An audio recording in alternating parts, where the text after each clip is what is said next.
যেমনটি দেখছেন, এ যেন নদী, অথচ এটি ফেনী পরশুরাম সড়ক। মাঠঘাট, ঘরবাড়ি ও ফসলের ক্ষেত পানিতে থই থই। ভারী বৃষ্টি ও পাহাড়ি ঢলে ফেনী শহর থেকে কয়েকশো গ্রাম কোমর সমান, কোথাও বা হাঁটু সমান পানিতে তলিয়ে গেছে। ফলে সড়কটি রূপ নিয়েছে প্রবাহিত নদীর মতো।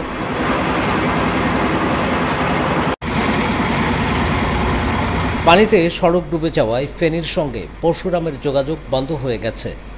বাধ্য হয়ে যাত্রীরা ছাগলনাইয়া খণ্ডল হাই সড়ক ব্যবহার করছেন।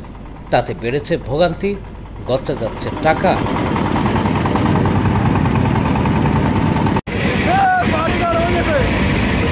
পানি প্রবাহ কিছুটা কমলেও বাঁধ ভেঙে পরশুরাম ও ফুলগাজীর অনেক গ্রাম প্লাবিত হয়েছে।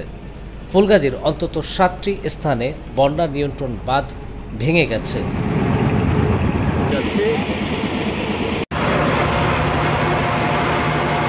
বাঁধ ভাঙার বিষয়ে ফেনীর পানিবন্দী মানুষ দায় দেখছে কর্তৃপক্ষের। তাদের অভিযোগ, বাঁধের ভাঙন ঠেকাতে আগেভাগে ব্যবস্থা না নেওয়ায় এই বন্যা পরিস্থিতি তৈরি হয়েছে। আমরা যে বন্যার সম্মুখীন হচ্ছি, এটি প্রতিনিয়ত 24-এ যে বন্যায় আমাদের যেই আমরা ক্ষতিগ্রস্ত হয়েছি, সেম ক্ষতিগ্রস্ত 25-এর বন্যায় আমরা হচ্ছি।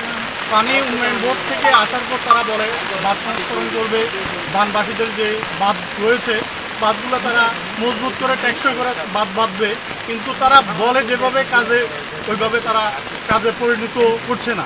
তো আমাদের বানবাসী যারা, আমরা প্রতিনিয়ত দেখা যায় বন্যা হলে কিছু প্রশাসনিক বা সরকারি কিছু লোক এসে আমাদেরকে দেখে যায়, শুকনো কিছু খাবার দিয়ে যায়। আমরা বানবাসীরা শুকনো খাবার চাই না, আমরা চাই টেকসই বাঁধ।